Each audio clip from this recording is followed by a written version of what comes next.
자기야, 이거 무슨 냄새야? 수준 떨어지게 꼭 이런 데서 사람을 만나야 되는 거야? 귀를 찌르는 앙칼진 목소리. 전 남편의 새파란 아내는 마치 오물이라도 본 것처럼 코를 틀어쥐고 인상을 찌푸리고 있었습니다. 그리고 그 옆에서 전 남편 민철은 혀를 차며 지갑을 열더군요. 야, 너 꼴이 이게 뭐냐? 예정 생각해서 주는 거니까 이걸로 고기나 사 먹고 여기 농장 주인이나 빨리 불러와. 제 발치로 툭 하고 5만 원짜리 지폐 한 장이 힘없이 떨어졌습니다. 흙투성이 장화 위로 내려앉은 그 돈을 보며 저는 속으로 웃음을 삼켰습니다. 이 인간들 아직 사태 파악이 전혀 안 된 모양입니다. 이바구 시작 전에 구독과 좋아요 부탁드리며 끝까지 함께 해주세요. 바람이 한번 스치자 지폐 모서리가 팔락거렸습니다. 종이 한 장이 흙 위에서 내는 소리가 어쩜 그렇게 크게 들리는지요. 돈이 크고 작아서가 아니라 그 돈에 실려 있는 마음이 너무 더러워서 더 크게 울리는 것 같았습니다. 새 부인은 제 얼굴을 제대로 보지도 않았습니다. 제 손과 장화, 무릎에 묻은 흙을 훑고는 마치 자기 몸에라도 튈까봐 뒤로 물러나더군요. 그 눈빛이 꼭 사람이 아니네 하고 말하는 것 같았습니다. 민철은 더 뻔뻔했습니다. 제가 무엇을 하고 있는지, 왜 이런 곳에 있는지, 어떻게 살아왔는지 그런 건 하나도 궁금해하지 않았습니다. 그에게 저는 언제나 설명할 필요 없는 사람이었으니까요. 말 잘 듣고 시키는 대로 움직이고 감정은 알아서 삼키는 사람. 민철은 제가 아직도 그런 사람인 줄 알고 있었습니다. 그런데요. 사람이 가장 큰 착각을 할 때가 언제인지 아십니까? 자기가 남을 끝났다고 단정하는 순간입니다. 저도 3년 전 그날 제가 끝난 줄 알았습니다.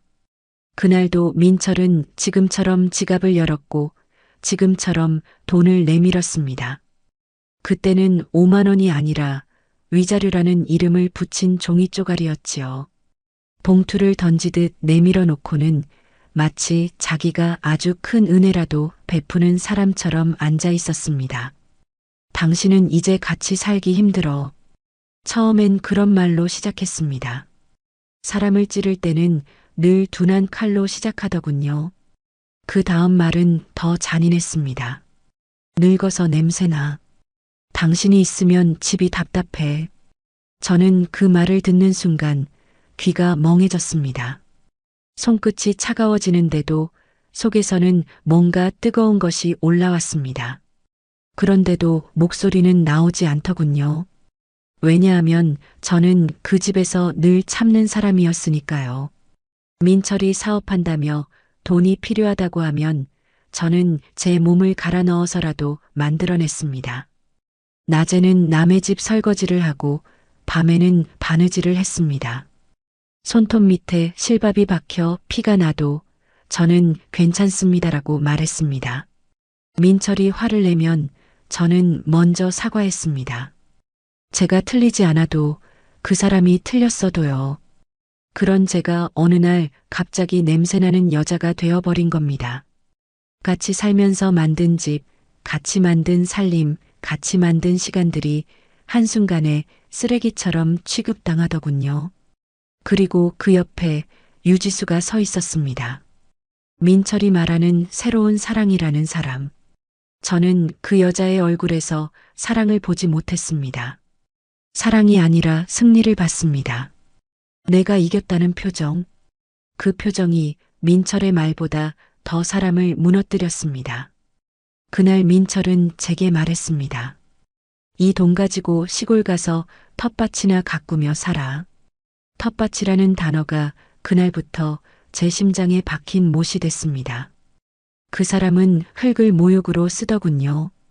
자기는 번지르르한 곳으로 가고 저는 흙이나 만지는 사람이 되어야 한다는 듯이요. 저는 그 말에 대꾸하지 못한 채 집을 나왔습니다. 가방 하나, 옷 몇 벌, 그리고 마음속에 쌓인 억울함 한 덩어리. 그것만 들고 내려왔습니다. 처음에는 정말 앞이 캄캄했습니다. 밭에 서 있으면 땅이 넓어서 무서웠습니다. 하늘이 높아서 더 무서웠고요. 서울에서는 사람들 사이에 끼어 숨도 못 쉬며 살았는데 시골에서는 숨을 쉬어도 마음이 가라앉지 않더군요. 그때 저는 알았습니다. 숨은 쉬어도 마음이 숨을 못 쉬면 사람이 사는 게 아니라는 걸요. 그래도 손을 놓을 수는 없었습니다. 살아야 했으니까요. 누굴 원망한다고 제 삶이 돌아오는 건 아니었으니까요. 그때부터 저는 흙을 다시 봤습니다. 흙은 거짓말을 안 하더군요. 제가 뿌린 만큼만, 제가 견딘 만큼만 정확히 돌아왔습니다. 사람 마음처럼 하루아침에 바뀌지 않았습니다. 정직했습니다. 그래서 저는 더 미친 듯이 일했습니다. 아침에 뜨기 전에 밭으로 나가고 해가 지면 산으로 올라갔습니다. 동네 어르신들 무릎이 쑤신다, 허리가 저리다 말씀하시면 저는 귀를 쫑긋 세웠습니다. 어떤 풀을 다려 드시고 어떤 뿌리를 씹어 드시고 어떤 잎을 말려 드시는지 하나하나 물어봤습니다. 배운 적은 없었지만 저는 제 방식으로 기록했습니다. 손으로 적고 냄새 맡고 맛보고 몸으로 외웠습니다. 그러다 한 약초를 알게 됐습니다. 처음엔 별것 아닌 풀처럼 보였습니다. 그런데 그 풀은 참 묘했습니다. 물기와 햇빛, 흙의 성질을 조금만 맞춰주면 향이 달라지고 성분이 달라지는 것 같더군요. 저는 그걸 놓치지 않았습니다. 사람이 절박하면요, 눈이 달라집니다. 남들이 그냥 지나치는 걸 붙잡게 됩니다. 저는 그 약초를 붙잡았습니다. 그리고 제가 할 수 있는 모든 걸 걸었습니다. 밭에서 넘어져 무릎이 까져도 저는 일어났습니다. 손바닥이 갈라져 피가 나도 물로 씻고 다시 흙을 잡았습니다. 내가 여기서 끝나면 저 인간들 말이 맞아져 버린다. 그 생각 하나가 저를 버티게 했습니다. 그렇게 시간이 흘렀고 어느 순간부터 이상한 일들이 생기기 시작했습니다. 처음 보는 사람들이 마을로 들어오기 시작했습니다. 이 근처에 약초 잘 키우는 분이 있다던데요. 황금 약초라고 그거 진짜 맞습니까? 처음엔 다들 반신반의하는 얼굴이었습니다. 그런데 입소문은 빨랐습니다. 특히 강남이라는 동네는 좋은 건 빠르고 비싼 건 더 빠르더군요. 그러는 사이 민철 쪽 소식도 들려왔습니다. 겉으로는 여전히 잘 나가는 척을 한다고요. 명품을 두르고 좋은 차를 타고 좋은 곳에서 사진을 찍어 올린다고요. 그런데 속은 부도 직전이라더군요. 식품 유통업이라는 게 겉만 멀쩡하면 되는 일이 아니지 않습니까? 물류, 납품, 신용 한번 삐끗하면 줄줄이 무너집니다. 그런데 민철은 늘 큰돈 한 방만 꿈꾸던 사람이었습니다. 성실하게 싸는 건 못하고 남 위에 서는 것만 좋아하는 사람이요. 그래서였겠지요. 민철이 마지막으로 잡으려는 게 바로 황금 약초였을 겁니다. 자기가 살 길이 없으니 남의 살 길을 뺏어서라도 살아야 한다는 신보. 그 신보가 어디로 향했겠습니까? 결국 제 밭으로 온 겁니다. 저를 보러 온 게 아니었습니다. 제 손을 보러 온 것도 제 삶을 보러 온 것도 아니었습니다. 오로지 자기 회사 살릴 줄을 찾으러 온 거지요. 그런데 그 줄을 잡는 방식이 참 민철답습니다. 먼저 사람을 밟고 그 다음에 거래를 꺼냅니다. 먼저 모욕하고 그 다음에 예정을 말합니다. 예정이란 말을 입에 올리는 순간조차 지갑을 열고 있다는 게 우습지 않습니까? 민철은 팔짱을 끼고 저를 내려다봤습니다. 빨리 주어. 말은 그렇게 하지 않았지만 눈은 그렇게 말하고 있었습니다.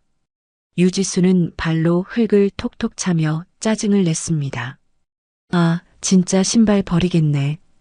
자기야, 빨리 끝내고 가자니까. 그 말이 제 귀를 스치는데 이상하게도 마음이 더 차분해지더군요. 예전 같았으면 울컥했을 텐데요. 이제는 울컥할 이유가 없었습니다. 왜냐하면 지금 이 자리에서 겁먹어야 하는 사람은 제가 아니었으니까요. 저는 천천히, 아주 천천히 발을 움직였습니다. 집회를 향해서요. 민철은 제가 돈을 주울 거라 생각했겠지요. 예전에 저는 늘 그랬으니까요. 민철이 던지면 저는 주었습니다. 민철이 화내면 저는 달랬습니다. 민철이 무시하면 저는 더 낮아졌습니다. 하지만 이제는요. 제가 제 발로 제 삶을 일으켜 세운 사람입니다. 누가 던진 돈 한 장에 제 마음이 다시 주어지지는 않습니다. 저는 장화 밑창을 아주 천천히 내렸습니다. 그리고 꾹 눌렀습니다. 흙발로 5만 원짜리를 지시겨 밟았습니다.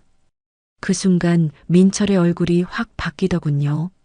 눈이 커지고 입이 벌어지고 목소리가 갈라졌습니다. 너 지금 뭐 하는 짓이야? 미쳤어? 제가 미친 걸까요? 아니면 아직도 세상 돌아가는 걸 모르고 돈만 믿고 설치는 당신들이 미친 걸까요? 저는 민철을 똑바로 쳐다봤습니다. 그리고 그 옆에 유지수도요. 그 둘은 아직도 주인을 찾고 있었습니다. 이 밭의 주인이 누구인지도 모르면서요. 바로 그때였습니다. 저 멀리 마을 어귀 쪽에서 낮고 묵직한 엔진 소리가 들려오기 시작했습니다. 한 대가 아니었습니다. 두 대도 아니었습니다. 여러 대가 같은 방향으로 같은 속도로 다가오는 소리였습니다. 흙먼지가 바람결에 먼저 올라왔고 밭의 공기가 순간 달라졌습니다. 민철은 그 소리를 듣자마자 본능적으로 자세를 고쳐 세우더군요. 그 표정이 참 익숙했습니다. 돈 되는 사람이 오는 소리를 맡은 표정이요. 유지수도 코를 막던 손을 내리고 머리칼을 정리했습니다. 사람은 참 솔직합니다. 자기한테 유리한 상황이 오면 몸부터 달라지니까요. 민철은 저를 다시 한번 내려다보며 아주 작은 목소리로 말했습니다. 봐라. 내가 누구랑 약속이 있는 사람인지. 그 말에 저는 속으로 조용히 대답했습니다. 그래요. 이제 곧 알게 될 겁니다. 당신이 지금 누구 앞에 서 있는지. 검은 세단 서너 대가 흙먼지를 일으키며 밭 입구로 들어섰습니다. 그 위압감이 어찌나 대단한지 방금 전까지 저를 벌레 보듯 하던 민철과 지수의 입이 딱 벌어졌죠. 시골길과는 전혀 어울리지 않는 육중한 고급 승용차들의 행렬. 그 차들이 멈춰선 곳은 다름 아닌 제 밭, 바로 우리 세 사람의 코앞이었습니다. 민철은 반사적으로 옷매무새를 다듬었습니다. 조금 전 저에게 돈을 던질 때의 그 거만한 표정은 온데간데없고 어느새 비굴한 영업사원의 미소를 장착하더군요. 여보, 봤지? 내가 이 정도야. 서울에서 내 이름 대면 이렇게 바로바로 반응이 온다니까. 농장 주인이 내 연락받고 사람 보낸 모양이네. 민철은 옆에 있던 지수의 어깨를 툭 치며 으스댔습니다. 지수 역시 눈을 반짝이며 거들었습니다. 어머, 자기 진짜 대단하다. 시골 총구석 농장이라 무시했는데 차 굴리는 거 보니까 돈 좀 있나 봐. 이럴 줄 알았으면 나도 좀 꾸미고 올 걸 그랬네. 두 사람은 이미 저라는 존재는 까맣게 잊은 듯 했습니다. 제가 발로 밟은 5만 원짜리 지폐는 흙 속에 파묻혀 보이지도 않았지만 그들은 그보다 더 큰 돈 냄새를 맡느라 정신이 없었으니까요. 가장 앞선 차의 뒷좌석 문이 열렸습니다. 잘 다림질된 슈트를 입은 중년의 남자가 내렸습니다. 딱 봐도 보통 위치가 아닌 사람. 그 뒤를 이어 다른 차에서도 수행원들이 줄지어 내렸습니다. 그들의 손에는 서류 가방과 정성스럽게 포장된 고급 선물 상자가 들려 있었죠. 민철은 기다렸다는 듯 앞으로 튀어나갔습니다. 아이고, 안녕하십니까? 제가 바로 박민철입니다. 서울에서 연락드렸던. 민철은 허리를 굽히며 악수를 청하려 손을 내밀었습니다. 그의 얼굴에는 이제 살았다는 안도감과 내가 해냈다는 성취감이 뒤섞여 번들거리고 있었죠. 지수도 옆에서 배꼽 인사를 하며 알랑거렸습니다. 하지만 그 다음 순간 민철의 손은 허공에서 갈 곳을 잃고 말았습니다. 차에서 내린 중년 남자는 민철을 투명 인간 취급하며 그대로 지나쳐 버렸습니다. 민철의 손이 무색하게, 남자의 시선은 오직 한 곳, 바로 제게 고정되어 있었거든요. 민철이 당황해서 저기요? 하며 길을 막으려 하자 뒤따르던 수행원들이 단호한 손짓으로 민철을 옆으로 밀쳐냈습니다. 비키십시오. 길 막지 마시고. 아니, 이보세요. 제가 누군지 알고.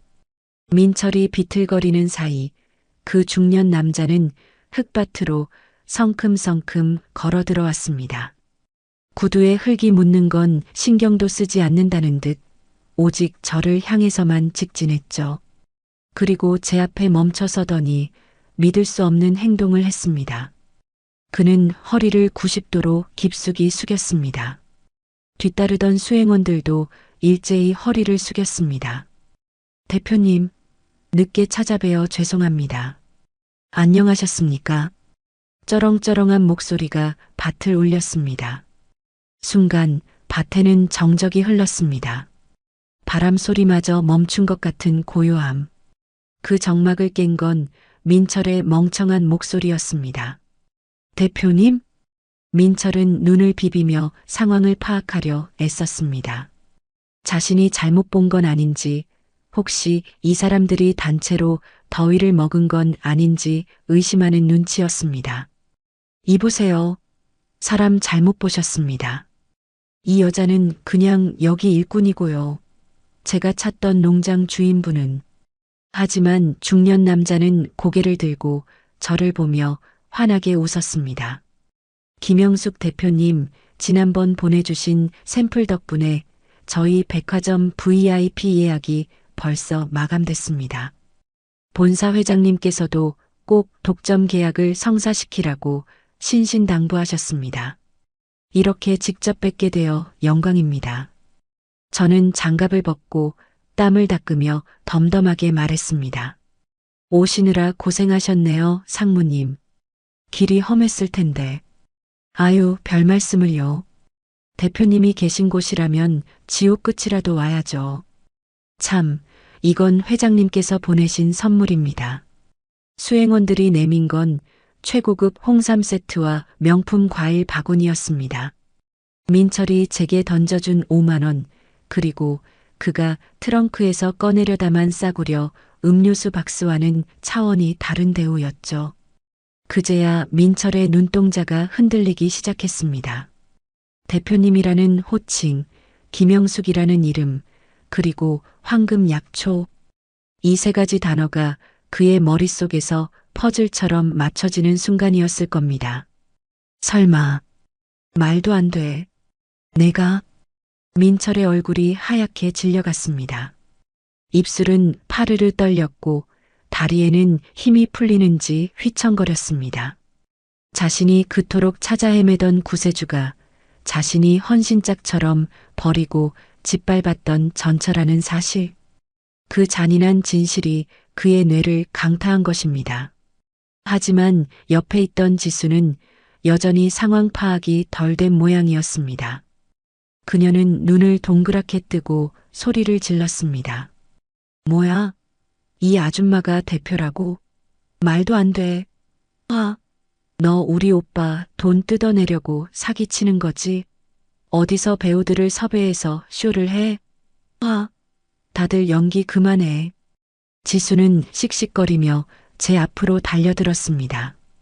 상무님을 밀치고 제 멱살이라도 잡을 기세였죠. 이게 어디서 감히. 야, 김영숙, 너 이혼하고 미쳤니? 우리 오빠가 누군 줄 알고 이런 장난질이야? 그 순간 민철이 비명처럼 소리쳤습니다. 그만해. 닥쳐. 지수가 깜짝 놀라 멈칫했습니다. 민철은 식은땀을 줄줄 흘리며 저와 상무님을 번갈아 보았습니다. 그의 눈에는 공포가 서려 있었습니다. 이제야 깨달은 겁니다. 자신이 무슨 짓을 저질렀는지, 자신이 지금 누구의 땅을 밟고 있는지. 저는 천천히 지수에게 다가갔습니다. 그리고 차갑게 식은 목소리로 말했습니다. 쇼? 누가 쇼를 하고 있는지 아직도 모르겠니? 얘야, 눈이 있으면 좀 봐라. 내가 밟고 있는 이 땅, 저 뒤에 보이는 산, 그리고 내 남편이 그토록 갖고 싶어 하는 그 약초. 전부 다 내 거야. 지수의 입이 떡 벌어졌습니다. 저는 시선을 돌려 민철을 보았습니다. 그는 이미 반쯤 넋이 나가 있었습니다. 민철 씨, 아까 농장 주인 불러오라고 했지? 자, 내가 여기 있네. 할 말 있으면 해봐. 고기 사 먹으라고 준 5만 원은 잘 받았으니까 이제 본론을 말해야지. 민철의 무릎이 털썩하고 꺾였습니다. 흙바닥에 주저앉은 그는 저를 올려다보지도 못하고 땅만 쳐다봤습니다. 영수가. 그의 입에서 나온 제 이름이 그렇게 초라하게 들릴 수가 없더군요. 하지만 아직 끝난 게 아닙니다. 이 정도 충격으로 주저앉기엔 그가 저에게 준 모욕의 시간이 너무 길었으니까요. 저는 상무님을 보며 말했습니다. 상무님, 웬 잡상인들이 와서 행패네. 중요한 계약 얘기하는데 방해되니까 좀 치워주시겠어요? 제 말이 떨어지기가 무섭게 상무님의 눈빛이 날카롭게 변했습니다.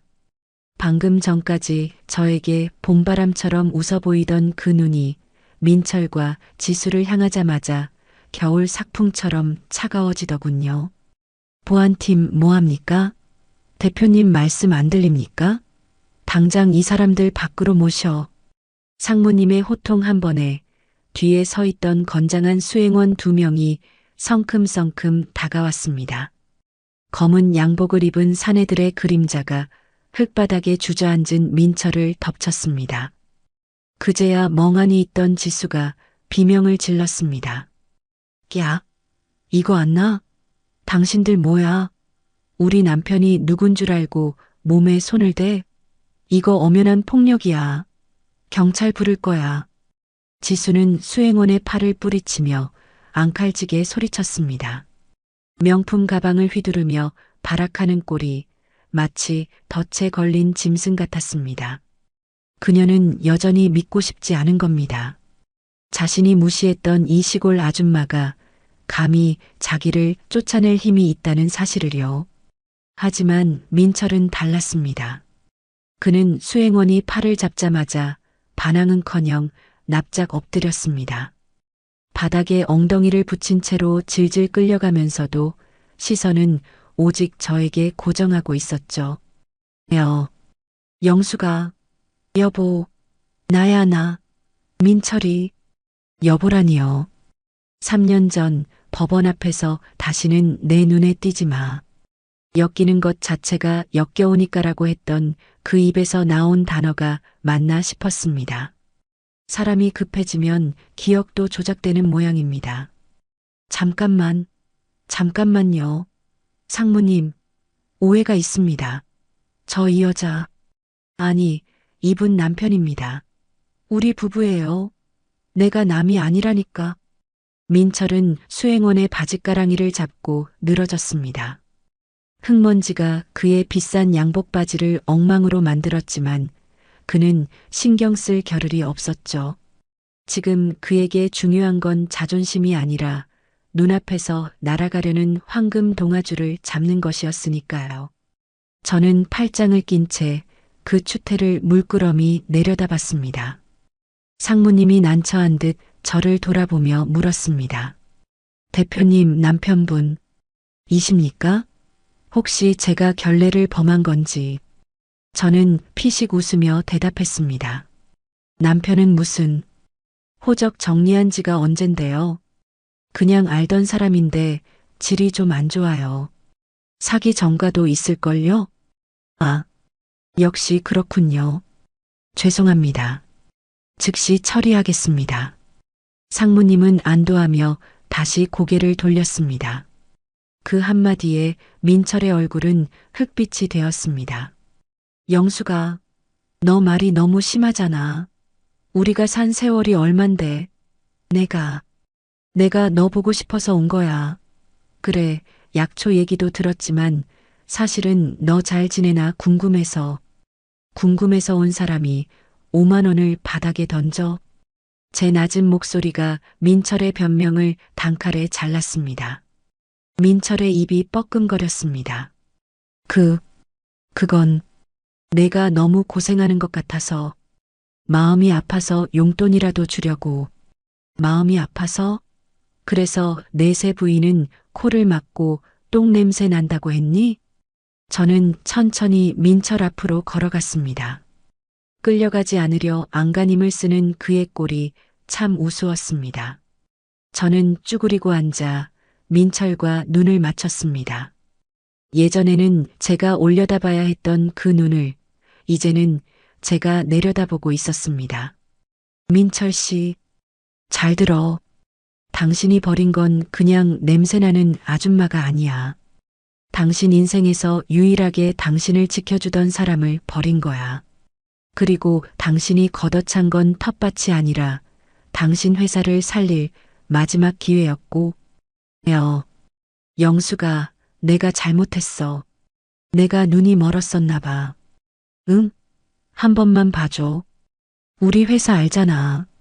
이번 계약 못 따내면 나 진짜 끝이야. 나 길바닥에 나앉아. 너 예정 생각해서. 민철이 덜덜 떨리는 손을 뻗어 제 장화 끄트머리를 잡으려 했습니다. 하지만 저는 발을 쓱 뒤로 뺐습니다. 그의 손은 허공을 휘젓다 흙바닥에 처박혔습니다. 예정? 그 예정. 3년 전에 당신이 돈 몇 푼이랑 같이 쓰레기통에 처박았잖아. 기억 안 나? 냄새나니까 꺼지라고. 그때 옆에서 악을 쓰던 지수가 씩씩거리며 끼어들었습니다. 우리 오빠가 사과하면 받아줘야지. 내가 뭔데 사람을 이렇게 무시해? 너 이거 갑질이야. 내가 인터넷에 다 올릴 거야. 시골 아줌마가 성공 좀 했다고 전 남편 개무시한다고. 지수는 여전히 분수를 몰랐습니다. 상황 파악 못하고 독만 바짝 오른 독사 같았죠. 저는 지수를 보며 빙긋 웃었습니다. 올려. 꼭 올려. 불륜녀랑 바람나서 조강지쳐버린 남편이 회사 망하게 생기니까 전처 찾아와서 행패 부리더라. 제목은 이걸로 하면 딱 좋겠네. 조회수 잘 나오겠다. 그치? 지수의 얼굴이 홍당무처럼 붉어졌다가 이내 하얗게 질렸습니다. 그제야 주변을 둘러보더군요. 밭일을 하던 동네 어르신들이 하나둘씩 모여들어 혀를 차며 구경하고 있었거든요. 저 남자가 그 전 남편인 거야? 에잉. 쯧쯧. 수군거리는 소리가 귓가에 꽂히자 지수는 그제야 고개를 숙이고 민철의 등 뒤로 숨으려 했습니다. 저는 자리에서 일어나 옷에 묻은 먼지를 툭툭 털었습니다. 그리고 상무님을 향해 고개를 끄덕였습니다. 상무님, 여기 공기가 탁해서 계약서는 사무실 가서 쓰죠. 이 사람들은 눈에 안 띄게 치워주세요. 반 망가지니까. 네, 알겠습니다. 야, 빨리 끌어내. 수행원들이 양쪽에서 민철의 팔을 낚아챘습니다. 민철은 질질 끌려가며 비명을 질렀습니다. 영수가, 안 돼. 제발. 내가 잘못했어. 영수가. 그 처절한 목소리가 박고랑 사이로 메아리쳤지만 저는 한 번도 뒤돌아보지 않았습니다. 그가 던졌던 5만 원짜리 지폐만이 끌려가는 민철의 발길질에 채여 흙 속으로 처박히고 있었습니다. 사무실로 걸어가는 제 등 뒤로 민철의 울부짖음이 멀어집니다. 통쾌하냐고요? 글쎄요. 통쾌함보다는 뭐랄까 묵은 체증이 내려가는 기분이네요. 그런데 여러분, 그거 아세요? 민철의 불행은 이제 겨우 시작이라는 거. 진짜 지옥은 그가 서울로 돌아간 뒤에 펼쳐질 테니까요. 이거 내가 걸어갈 수 있다고. 아이씨, 진짜. 농장 입구, 흙바닥에 내동댕이 쳐진 건 민철이었습니다. 수행원들은 먼지를 털 듯 손을 탁탁 털고는 거대한 철문을 쾅 닫아버렸습니다. 철문 너머로 멀어지는 수행원들의 뒷모습을 보며 민철은 씩씩거렸지만 닫힌 문을 다시 두드릴 용기는 없었나 봅니다. 그 옆에는 지수가 엉망이 된 머리를 감싸 쥐고 주저앉아 있었습니다. 명품 구두 굽은 흙에 빠져 부러졌고 스타킹은 올이 나가 흉하게 찢어져 있었죠. 오빠, 이게 뭐야? 나 쪽팔려서 못 살겠어. 저 여자 진짜 미친 거 아니야? 어떻게 사람을 이렇게 개 취급을 해? 지수는 분이 안 풀리는지 애꿎은 제 땅바닥을 하이힐 굽으로 찍어대며 악을 썼습니다. 하지만 이번에는 민철도 가만히 있지 않았습니다. 넌 좀 닥쳐. 너 아까 입구에서 코 막고 난리쳤지? 내가 그 지랄만 안 했어도 영숙이가 저렇게까지 안 나왔어. 분위기 파악 좀 하고 설치란 말이야. 뭐, 지금 그게 내 탓이야? 오빠가 그랬잖아. 총구석 가서 으름장만 놓으면 알아서 긴다고. 오빠가 멍청하게 상황 파악 못한 거지. 왜 나한테 소리를 질러? 이게 진짜. 민철이 손을 치켜들었습니다. 예전 같으면 저한테나 했을 그 짓거리를 이제는 지수한테 하더군요. 지수도 지지 않고 눈을 부릅떴습니다. 3년 전 둘이서 우리 사랑 영원하자며 샴페인 잔을 부딪히던 그 꿀 떨어지던 모습은 온데간데 없었습니다.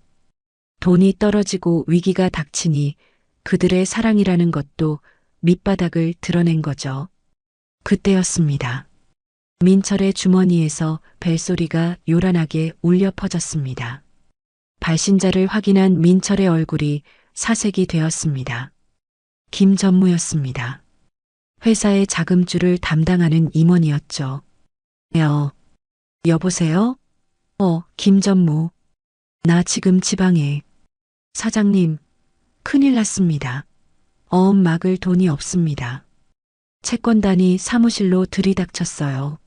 당장 오늘 5시까지 입금 안 되면 최종 부도 처리됩니다. 전화기 너머의 다급한 목소리가 지수의 귀에까지 들렸나 봅니다. 지수의 눈이 휘둥그레졌습니다. 뭐, 부도? 오빠, 진짜야? 우리 회사 망하는 거야? 민철은 대답 대신 전화기에 대고 소리쳤습니다. 야야, 조금만 막아봐. 내가 지금 대기업이랑 큰 계약건 성사시키러 왔으니까. 백화점 독점 계약이야. 이거만 되면 투자금 쏟아진다고. 거짓말이었습니다. 이미 쫓겨나 놓고 민철은 아직도 꿈을 꾸고 있었습니다. 아니, 꿈이라기보다는 현실을 받아들이지 못하는 발악이었죠. 사장님, 그 소리만 벌써 몇 번째입니까? 지금 당장 현금 없으면 끝이라니까요. 저도 이제 모릅니다. 알아서 하세요. 전화가 끊어졌습니다. 민철은 망연자실한 표정으로 휴대폰을 떨어뜨렸습니다. 털썩? 휴대폰 액정이 깨지는 소리가 꼭 민철의 인생이 깨지는 소리 같았습니다. 같은 시각, 저는 따뜻한 차 한 잔을 마시고 있었습니다. 농장 사무실 안은 훈훈했습니다. 상무님은 계약서를 정중하게 내밀었고 저는 꼼꼼하게 조항들을 읽어내려갔습니다. 대표님, 조건은 말씀하신 대로 다 마쳤습니다. 수익 배분은 7대3, 농장 설비 투자 전액 지원, 그리고 브랜드 이름은 대표님이 원하시는 영숙내 황금 약초 그대로 갑니다. 좋네요. 특히 이 조항, 품질 유지를 위해 생산량은 농장이 결정한다. 이게 마음에 드네요. 돈 된다고 마구잡이로 찍어내는 건 질색이라서요. 물론입니다. 저희 회장님께서도 대표님의 그 뚝심을 높게 사셨습니다. 돈보다 품질을 먼저 생각하는 사람이 진짜 장사꾼이다라고 하시더군요. 저는 미소를 지으며 도장을 꾹 눌러 찍었습니다. 선명한 붉은 인주 자국. 이 도장 하나가 제 지난 3년의 땀방울을 증명해 주는 것 같았습니다. 그리고 동시에 밖에서 떨고 있을 민철의 파멸을 확정 짓는 도장이기도 했죠. 감사합니다, 대표님. 앞으로 잘 부탁드립니다. 상무님과 악수를 하는 제 손은 따뜻했고 굳은 살이 박혀 투박했지만 당당했습니다. 다시 농장 밖. 해는 뉘엿뉘엿 지고 있었고 찬바람이 불기 시작했습니다.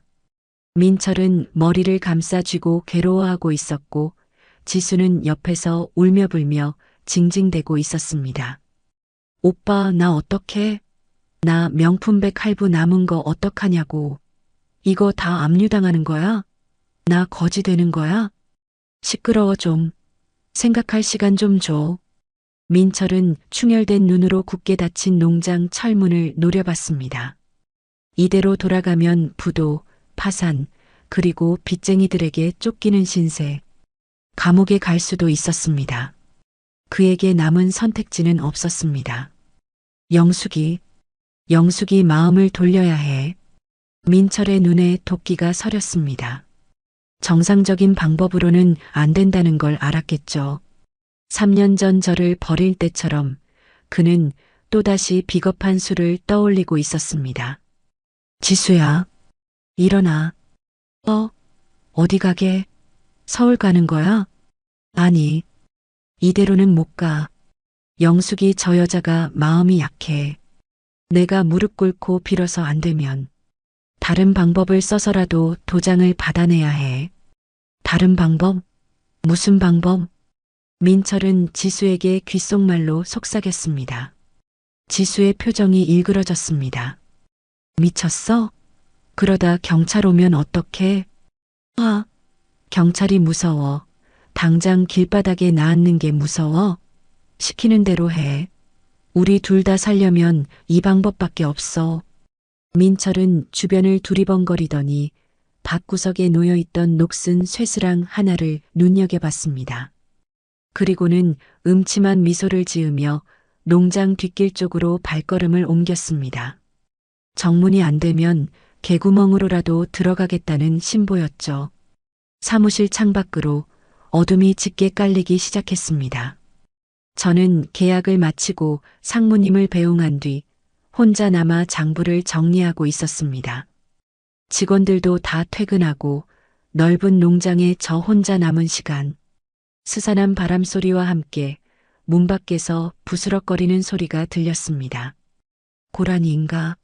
하고 넘기려는데 문고리가 덜컥 하고 돌아가는 소리가 들리더군요. 누구세요? 대답은 없었습니다. 하지만 저는 알 것 같았습니다.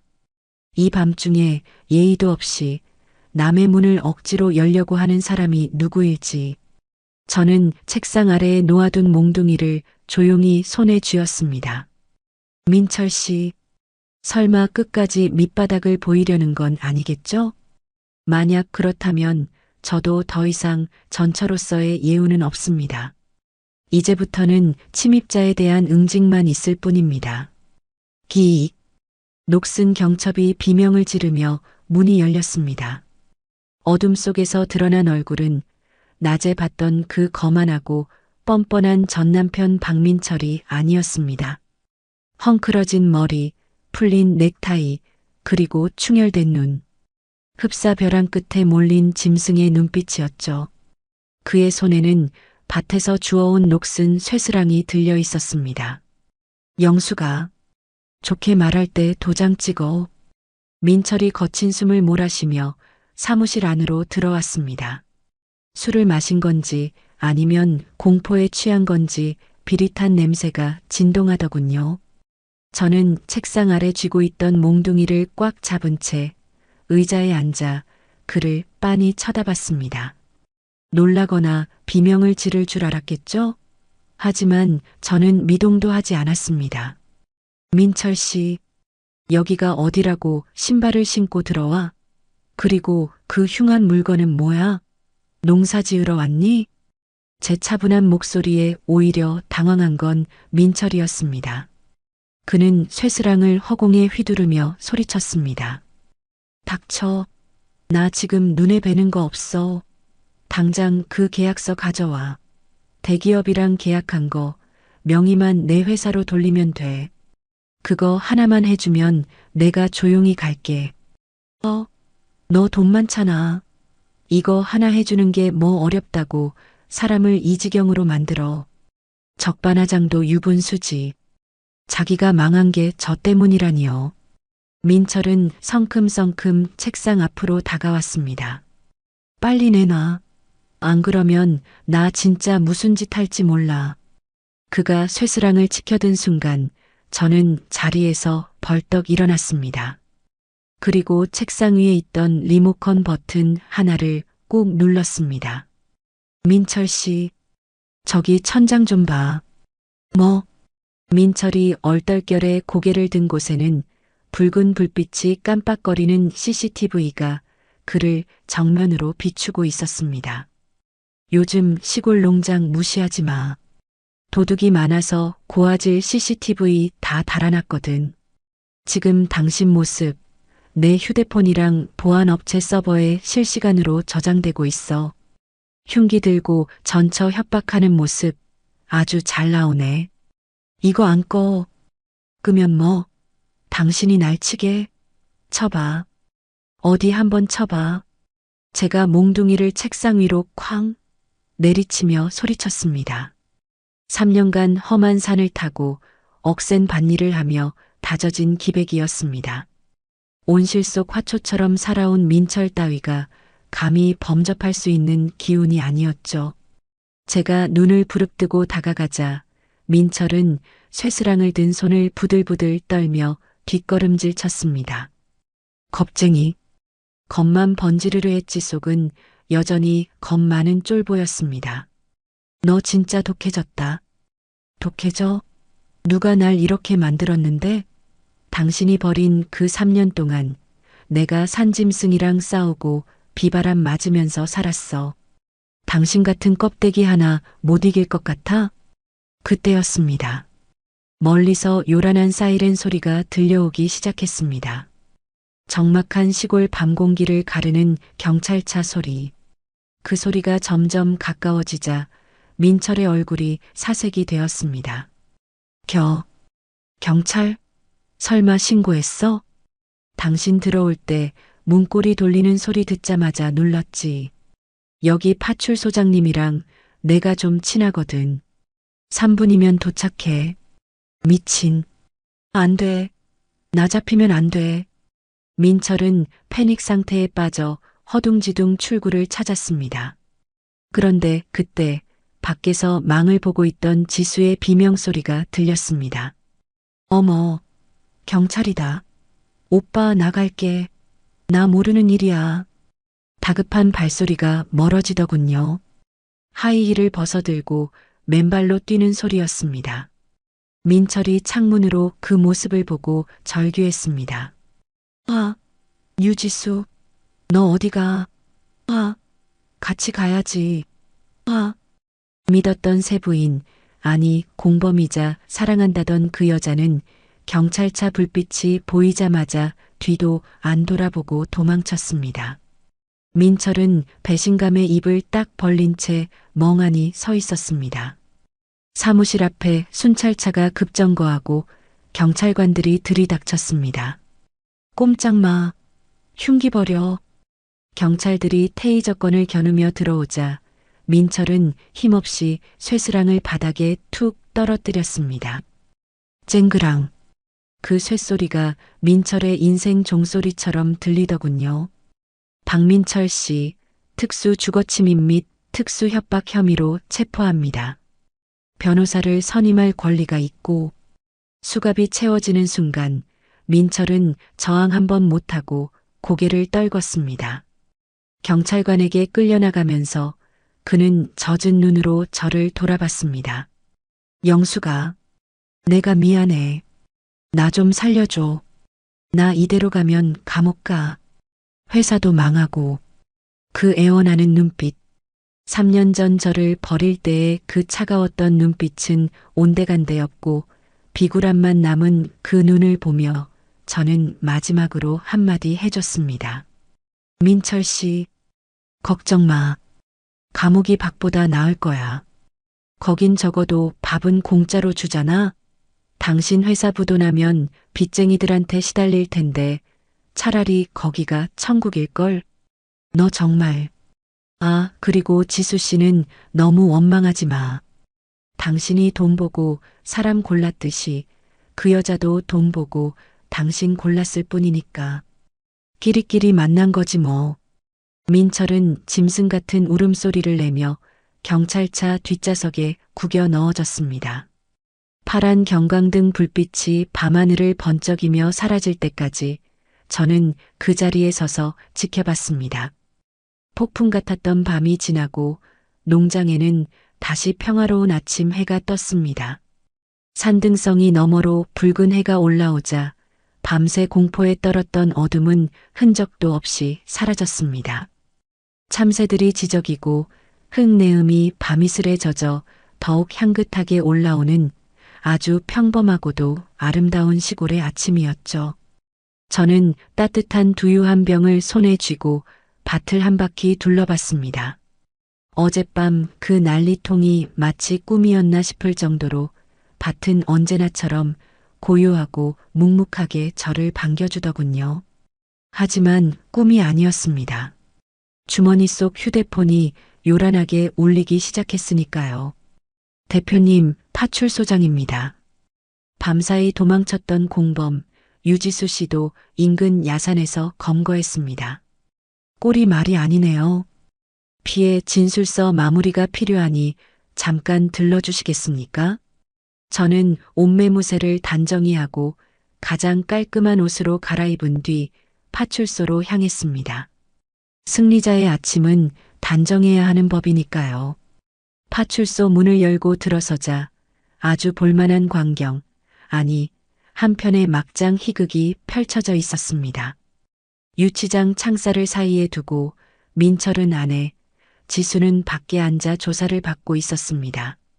그런데 두 사람의 몰골이 정말 가관이었습니다.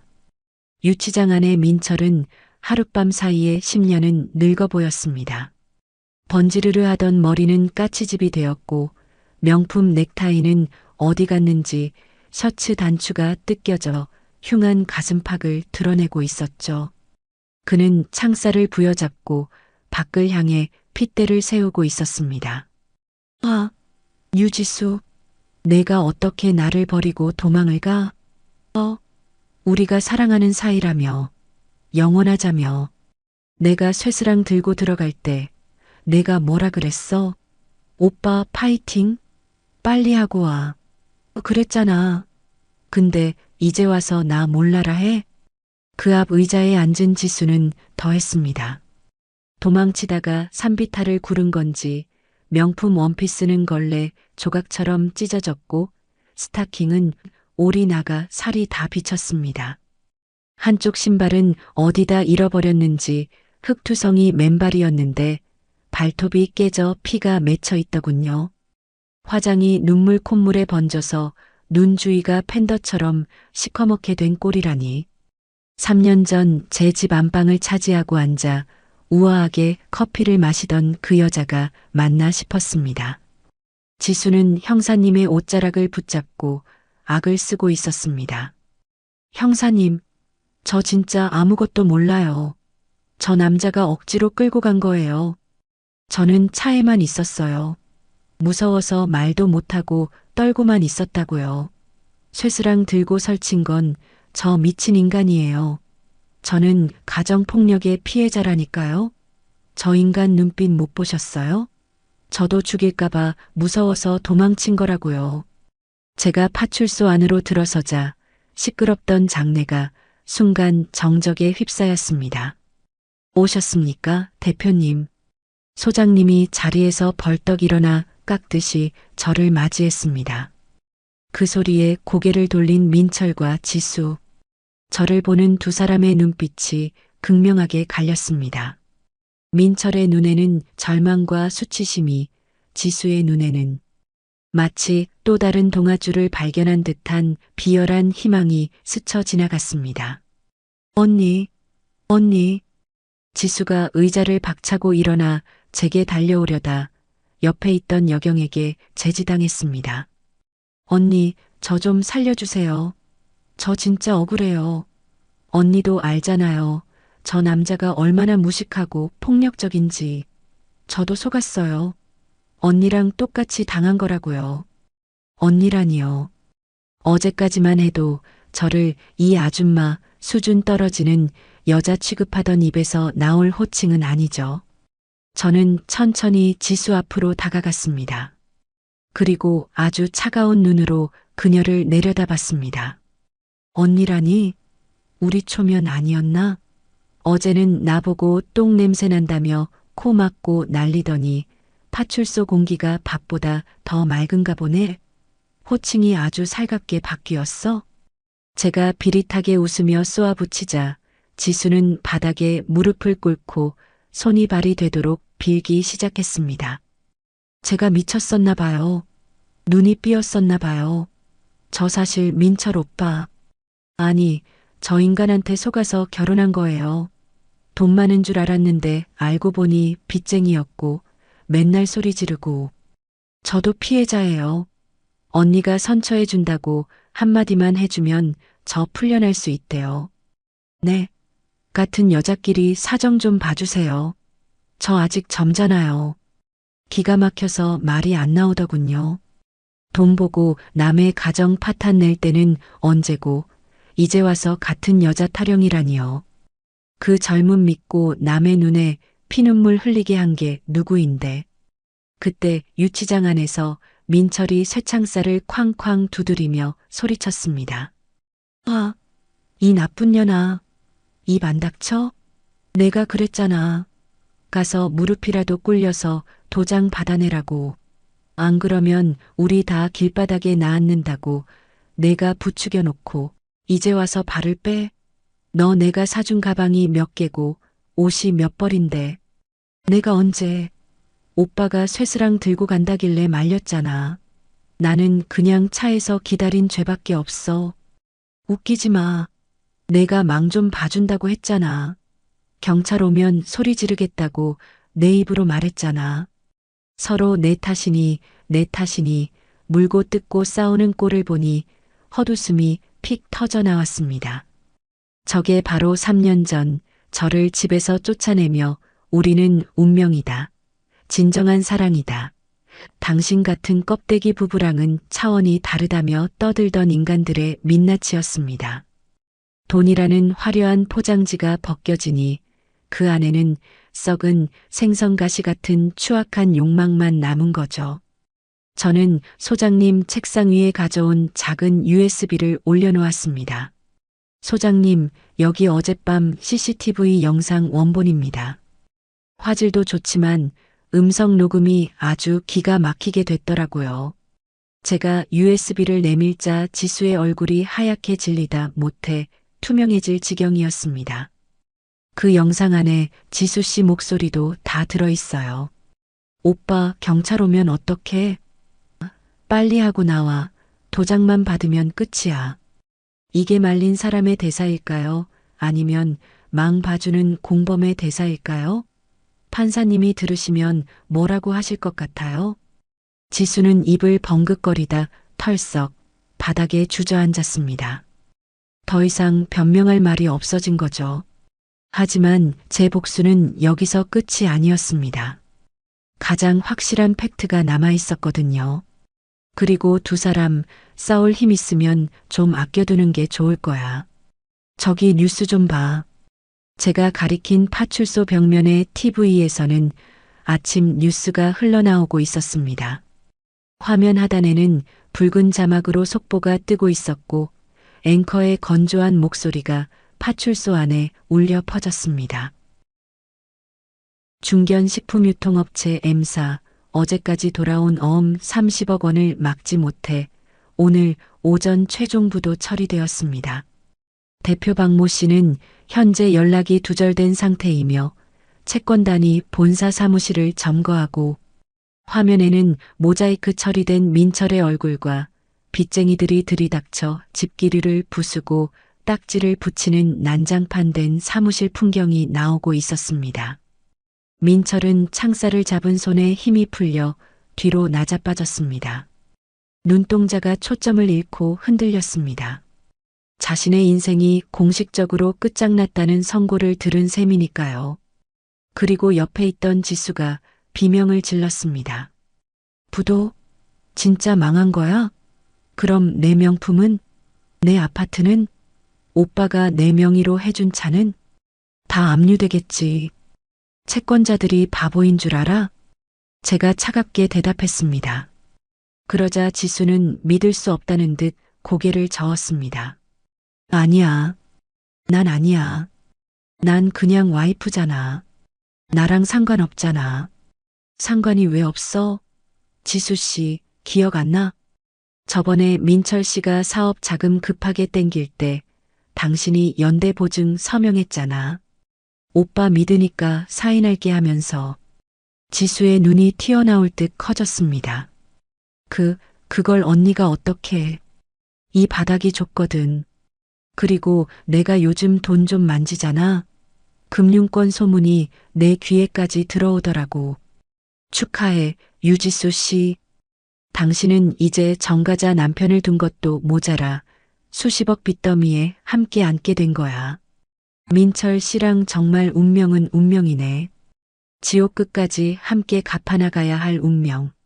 안 돼. 으앙. 지수는 바닥을 주먹으로 치며 통곡했습니다. 내가 미쳤지. 내가 미쳤어. 이 사기꾼아. 내 인생 물려내. 물려내라고. 지수는 유치장 창살 틈으로 손을 집어넣어 민철의 머리끄덩이라도 잡으려 발버둥 쳤고 민철은 넋이 나간 채 천장만 바라보고 있었습니다. 아비규환. 지옥도가 따로 없었습니다. 저는 피해 진술서에 도장을 꾹 찍고 자리에서 일어났습니다. 더 이상 볼 것도 들을 것도 없었으니까요. 나오는 길에 민철이 힘없는 목소리로 저를 불렀습니다. 영수가, 나 면회. 한 번만 와주라. 나 갈아입을 옷도 없고 영치금도 없어. 제발. 저는 뒤도 돌아보지 않고 문고리를 잡은 채 대답했습니다. 미안하지만 난 바빠서. 황금 약초 수출 계약 때문에 일정이 꽉 찼거든. 오늘 오후엔 미국 바이어들이 농장으로 오기로 했어. 거기서 주는 콩밥이나 잘 챙겨 먹어. 그것도 다 우리 같은 농부들 피땀으로 만든 쌀이니까 감사한 마음으로 먹고. 영수가. 파출소 문을 열고 나오니 눈부신 햇살이 쏟아졌습니다. 등 뒤에서 들리는 두 사람의 울음소리와 고함소리가 철문이 닫히며 툭 하고 끊겼습니다. 마치 TV 전원을 끈 것처럼요. 뱃속에 고여있던 묵은 공기를 후 하고 뱉어냈습니다. 시원하냐고요? 네, 시원합니다. 하지만 한편으로는 씁쓸하기도 하네요. 고작 저런 바닥을 보려고 제가 지난 3년을 이 악물고 버텼나 싶어서요. 하지만 감상은 여기까지. 제 인생의 1막은 비극이었지만 2막은 화려한 희극일 테니까요. 이제 찌꺼기들은 다 걸러냈으니 진짜 제 이야기를 시작할 때가 된 것 같습니다. 최근 강남 사모님들 사이에서 없어서 못 판다는 기적의 작물, 황금 약초 이야기 들어보셨을 겁니다. 이 약초를 탄생시킨 주인공이 대기업과 손잡고 본격적인 해외 수출길에 올랐다는 반가운 소식입니다. 실패를 딛고 인생 2막의 화려한 성공 신화를 쓰고 있는 김영숙 대표를 만나봤습니다. TV 화면 속에서 환하게 웃고 있는 제 얼굴이 보입니다. 흙 묻은 작업복 대신 깔끔한 베이지색 정장을 입었지만 손에는 여전히 투박한 호미가 들려 있었죠. 그 모습이 어찌나 낯설면서도 반가운지 마을 회관에 모인 어르신들이 저보다 더 크게 박수를 치며 환호성을 질렀습니다. 아이고, 우리 영숙이 출세했네. 텔레비에도 나오고. 이장님, 저거 봐. 우리 마을 이름도 나왔어. 영숙이 덕분에 우리 마을이 다 부자 됐어.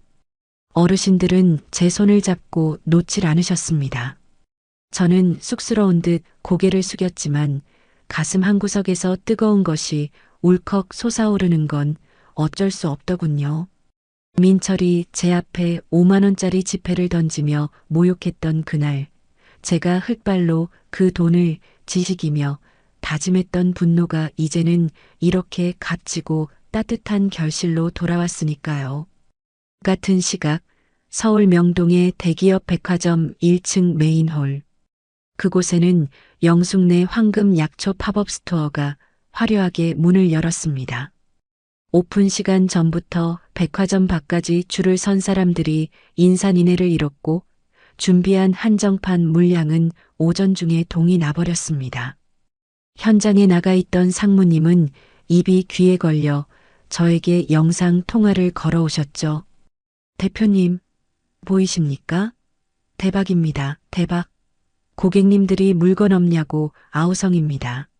회장님께서 보고 받으시고는 아주 흡족해 하시면서 대표님께 특별 보너스 두둑하게 챙겨드리고 농장 확장 공사도 바로 착수하라고 지시하셨습니다.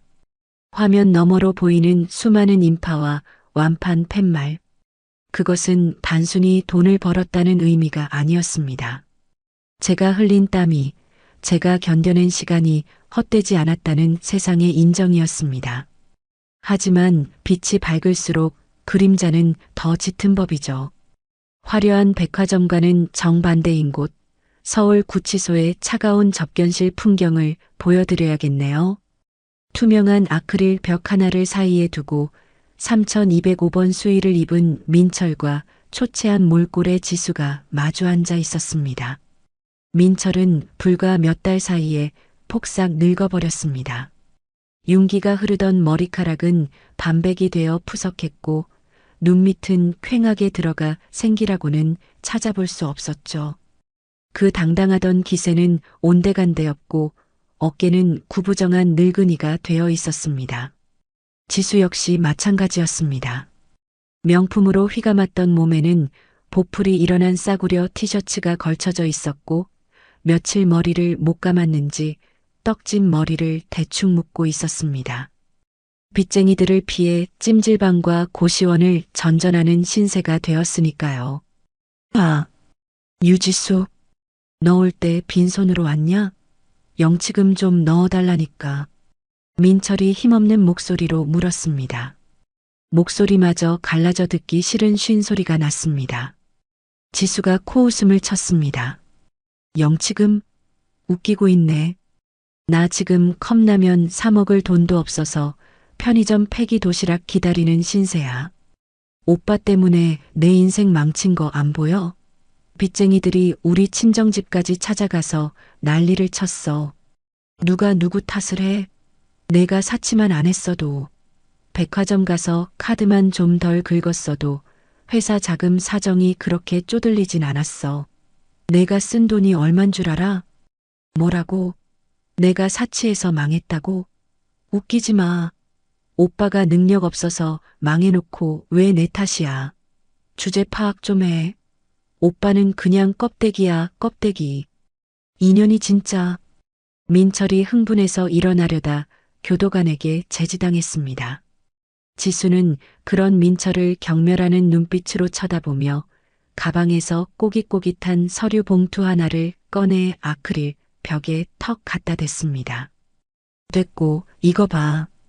이혼 서류야. 도장 찍어. 민철의 눈이 커졌습니다. 손이 부들부들 떨렸습니다. 너 진짜 이럴 거야? 나 출소할 때까지만 기다려달라고 했잖아. 내가 나가서 다시 재기하면. 재기? 꿈깨. 오빠 나이가 몇인데 재기를 해?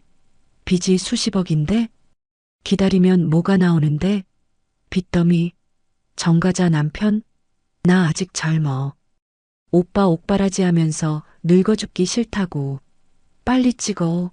안 그러면 나 이제 면회도 안 올 거야. 지수의 목소리는 차갑다 못해 날카로웠습니다. 민철은 멍하니 서류를 바라봤습니다. 3년 전 저에게 이혼 서류를 들이밀며 새 인생 살겠다. 사랑 찾아 떠나겠다고 큰 소리치던 그 모습이 겹쳐 보이지 않나요? 인과응보. 자신이 뿌린 대로 거두는 법입니다. 조강지철을 헌신짝처럼 버린 대가를 그는 지금 자신이 선택한 여자에게 똑같은 방식으로, 아니 더 비참한 방식으로 돌려받고 있는 겁니다. 다시 화면이 바뀌고 제 인터뷰가 이어집니다. 리포터가 마이크를 들이대며 조심스럽게 물었습니다. 대표님, 사실 이혼 후 귀농이라는 게 쉬운 결정은 아니셨을 텐데요. 힘든 시기를 극복하고 이렇게 성공하신 비결이 뭔가요? 혹시 전 남편분에 대한 복수심 같은 게 원동력이었나요? 저는 잠시 생각에 잠겼습니다. 3년 전의 그날들이 주마등처럼 스쳐 지나갔습니다. 그리고는 카메라를 똑바로 응시하며 담담하게 말했습니다. 복수요? 솔직히 처음엔 그랬죠. 이를 갈고 잠도 안 자고 일만 했으니까요. 저를 무시했던 사람들에게 보란 듯이 성공해서 콧대를 꺾어주고 싶었어요. 너희가 버린 여자가 이렇게 잘 산다 보여주고 싶었죠. 잠시 숨을 고르고 저는 미소를 지으며 말을 이었습니다.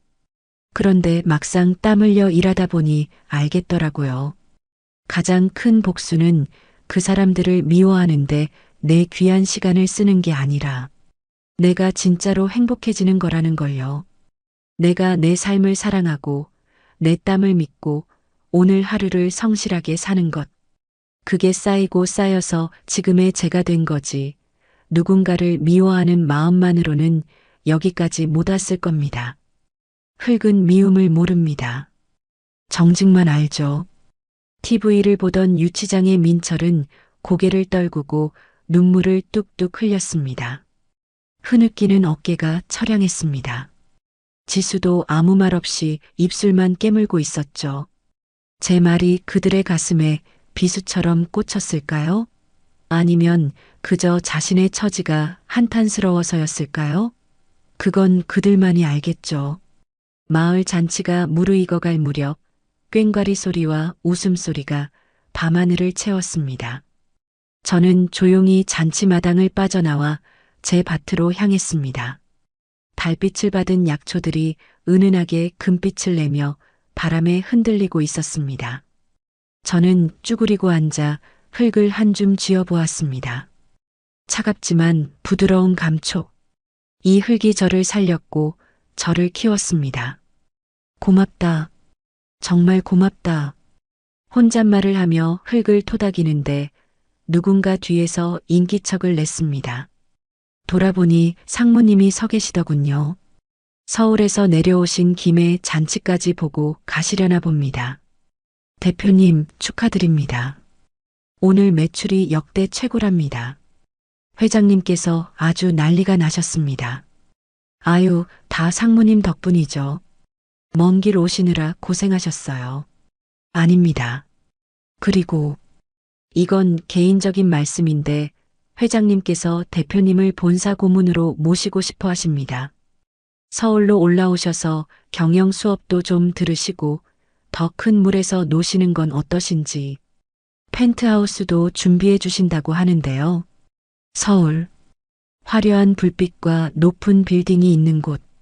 민철이 그토록 가고 싶어 했고 지수가 그토록 살고 싶어 했던 그 욕망의 도시. 이제 제가 원하기만 하면 그곳의 주인이 될 수도 있는 상황이었습니다. 3년 전 쫓겨났던 그곳으로 금이 환영할 수 있는 기회였죠. 하지만 저는 웃으며 고개를 저었습니다. 상무님, 제 자리는 여기입니다. 서울 가서 팬대 굴리고 에어컨 바람 쐬는 건 똑똑한 젊은 사람들이 하면 되고요. 저는 여기서 흙 만지고 바람 쐬고 이 녀석들 커가는 거 보는 게 제일 행복해요. 저한테는 펜트하우스보다 이 비닐하우스가 더 궁전 같거든요. 상무님은 잠시 멍하니 저를 보시더니 이내 고개를 끄덕이며 환하게 웃으셨습니다. 역시 대표님다우십니다. 알겠습니다. 회장님께는 그렇게 전하겠습니다.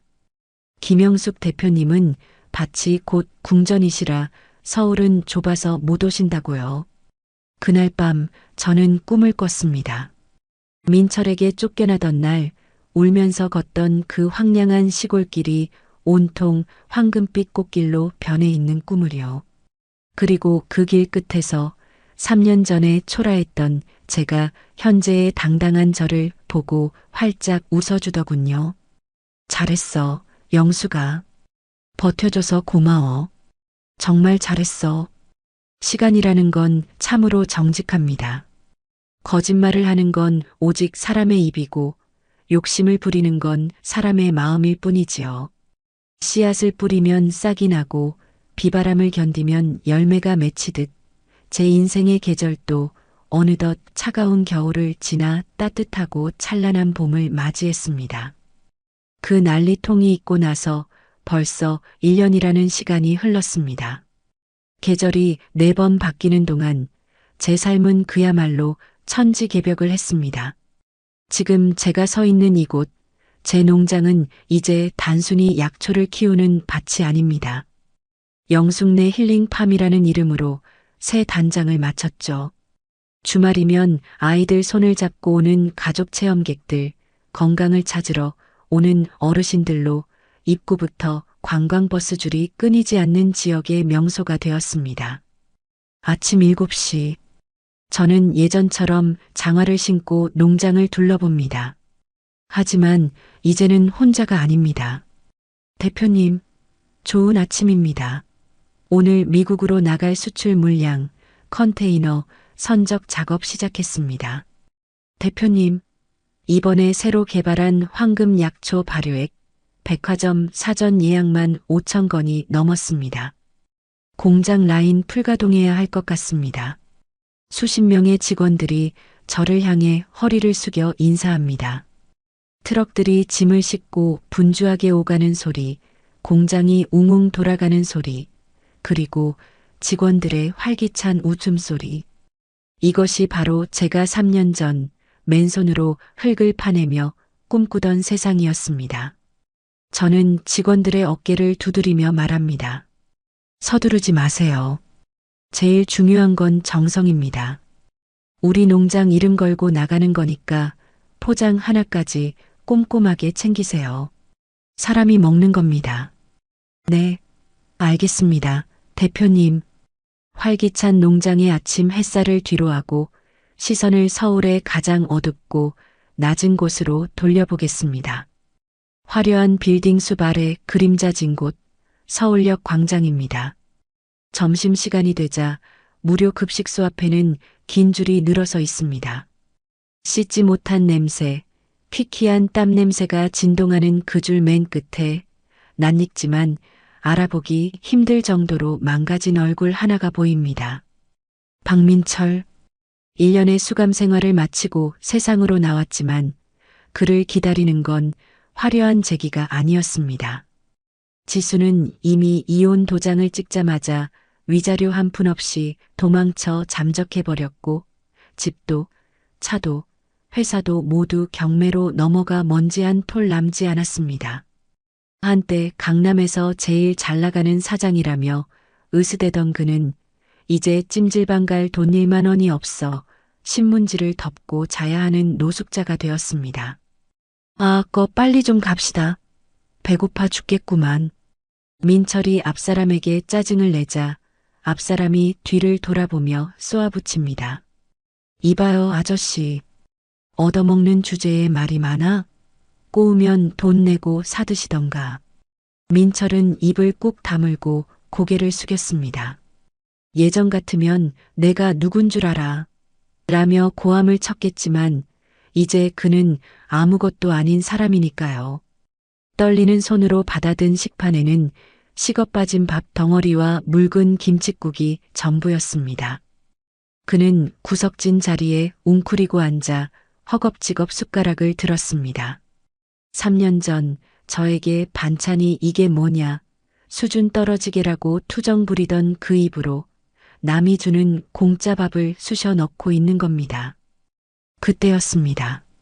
식당 한 구석에 켜져 있던 낡은 TV에서 익숙한 목소리가 흘러나왔습니다. 앵커 멘트. 네, 오늘의 화제 인물을 만나보는 시간입니다. 농사 하나로 인생 역전에 성공하고 이제는 수익금의 절반을 사회에 환원하며 기부 천사로 불리는 김영숙 대표님 모셨습니다. 민철의 숟가락이 툭 하고 바닥에 떨어졌습니다. 쨍그랑. 그 소리조차 들리지 않는다는 듯 민철의 눈은 TV 화면에 고정되었습니다. 화면 속에 저는 민철이 한 번도 사주지 않았던 고운 비단 한복을 입고 온화하고 품위 있는 미소를 짓고 있었습니다. 대표님, 이번에 지역 청소년들을 위해 거액의 장학금을 쾌척하셨다고 들었습니다. 쉽지 않은 결정이셨을 텐데요. 화면 속에 제가 담담하게 대답합니다. 네. 사실 저도 인생의 아주 추운 겨울을 겪어봤습니다. 가진 것 없이 쫓겨나 막막했던 시절, 저를 받아준 건 말없는 흙이었습니다. 제가 흙에게 위로받았듯 저도 돈이 없어 꿈을 포기하려는 아이들에게 비빌 언덕이 되어주고 싶었습니다. 돈은 혼자 쥐고 있으면 차갑지만 나누면 따뜻해지더라고요. 돈은 혼자 쥐고 있으면 차갑다. 민철은 멍하니 그 말을 되뇌었습니다. 자신은 평생 그 차가운 돈을 쫓다가 정작 가장 따뜻했던 사람을 버렸습니다. 자신이 버린 여자가 저렇게 빛나는 별이 되어 만인의 존경을 받는 동안 자신은 3,000원짜리 밥 한 끼에 목숨 거는 시궁창 인생이 되었다는 사실. 그 뼈저린 후회가 가슴을 후벼 팠습니다. 으흐흑, 흑흑, 으아앙. 민철은 입안에 든 밥알을 다 뱉어내며 어린아이처럼 울음을 터뜨렸습니다. 식판을 엎으며 가슴을 쥐어뜯었습니다. 내가 미쳤지. 내가 미친놈이지. 영수가. 내가 잘못했다. 으흐흑. 주변 노숙자들이 인상을 찌푸리며 욕을 했습니다. A씨, 밥맛 떨어지게 왜 저래? 아저씨, 나가서 울어. 하지만 민철의 귀에는 아무것도 들리지 않았습니다. 그 눈물은 뒤늦은 반성의 눈물일까요? 아니면 놓쳐버린 황금알을 낳는 거위에 대한 탐욕의 눈물일까요? 어느 쪽이든 이제 저와는 상관없는 아주 먼 세상의 이야기일 뿐입니다. 다시 평화로운 농장으로 돌아옵니다. 저는 오늘 농장에 마련한 무료 한방 체험관을 찾았습니다. 다리가 아파 걷기 힘들다던 할머니의 손을 꼭 잡고 제가 직접 개발한 약초 파스를 붙여드립니다. 아이고, 우리 대표님 손은 약손이야. 이 손만 닿으면 아픈 게 싹 사라져. 고마워, 정말 고마워. 할머니의 거친 손을 마주 잡는데 문득 제 손을 내려다보게 되더군요. 손마디는 굵어졌고 손톱 밑에는 흙물이 들어 까맣습니다. 3년 전 민철에게 냄새나고 거친 손이라며 내쳐졌던 바로 그 손입니다. 하지만 지금 이 손은 누군가를 살리고 누군가에게 희망을 주고 세상을 따뜻하게 만드는 가장 아름다운 손이 되었습니다. 어느덧 해가 뉘엿뉘엿지고 붉은 노을이 드넓은 농장을 황금빛으로 감싸 안습니다. 바람이 불어옵니다. 과거에 그 시렸던 참 바람이 아닙니다. 달콤한 약초 향기와 내일의 희망을 가득 실어 나르는 훈훈한 봄바람입니다. 저는 밭 한가운데 서서 지평선 너머를 바라보며 여러분께 마지막 인사를 드립니다. 여러분, 혹시 지금 인생의 매서운 겨울을 지나고 계신가요? 누군가에게 버림받고 무시당하고 내 인생은 이제 끝났다고 생각하며 울고 계신가요? 절대 포기하지 마세요. 빈털터리로 쫓겨나 흙바닥을 굴렀던 저도 해냈습니다. 그렇다면 여러분도 반드시 할 수 있습니다. 화려한 겉모습에 속아 진짜 소중한 걸 놓치지 마세요. 진짜 보물은 남들의 시선 속에 있는 게 아닙니다.